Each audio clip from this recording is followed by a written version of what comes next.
अस्सलामुअलैकुम फ्रेंड्स, ये वीडियो है adjusting entry interest on drawing की। सबसे पहले हम देखेंगे बेसिकली ड्राइंग होती क्या है।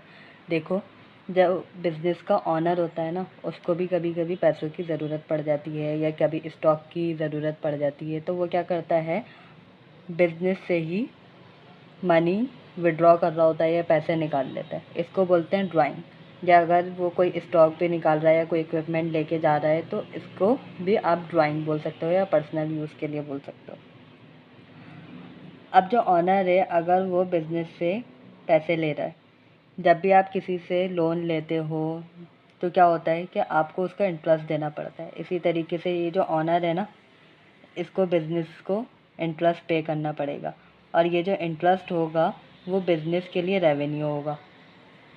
रेवेन्यू के इंक्रीज़ होने से हम क्या करते हैं, क्रेडिट साइड पे लिखते हैं। और इक्विटी जब डिक्रीज़ हो रही होती है,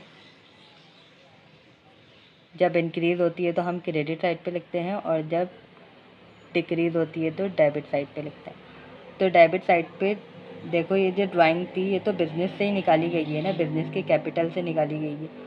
तो इसीलिए जो इक्विटी है वो डिक्रीज़ हो रही थी, डिक्रीज़ होने की वजह से हमने क्या किया, इसको कैपिटल साइड पे लिखा।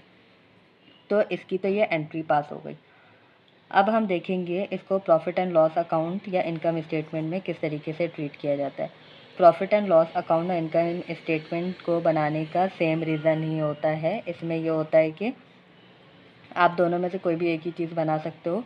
इसमें इसका बनाने का पर्पस यही होता है कि आप सिर्फ ये देख रहे होते हो कि फाइनेंशियल पोजीशन क्या है किसी भी कंपनी या ऑर्गेनाइजेशन की, और इसमें आप प्रॉफिट या लॉस ही फाइंड कर रहे होते हैं, फिगर आउट कर रहे होते हो। तो अगर आप प्रॉफिट एंड लॉस अकाउंट बनाओगे तो क्रेडिट साइड पे इनडायरेक्ट रेवेन्यू लिखते हैं और डेबिट साइड पे इनडायरेक्ट एक्सपेंस लिखते हैं। तो ये तो इंटरेस्ट ऑन ड्राइंग जो था वो आपके लिए क्या था, इनडायरेक्ट रेवेन्यू था, तो इसीलिए आप क्रेडिट साइड पे इसको लिख दोगे। इसी तरीके से अगर इनकम स्टेटमेंट बनाओगे तो यहाँ पे भी आप इंटरेस्ट ऑन ड्राइंग को प्लस कर दोगे। अब इसके बाद है बैलेंस शीट। बैलेंस शीट में किस तरीके से ट्रीट करोगे, एसेट साइड, लायबिलिटी और इक्विटी लिखोगे। अब क्या करना है आपको, जो कैपिटल है, कैपिटल में से आप ड्राइंग को माइनस कर दोगे। क्यों? क्योंकि जो ड्राइंग है या जो भी मनी विड्रॉ किया या स्टॉक विड्रॉ किया होगा वो कैपिटल से ही लिया होगा। तो यहाँ से आप माइनस करोगे,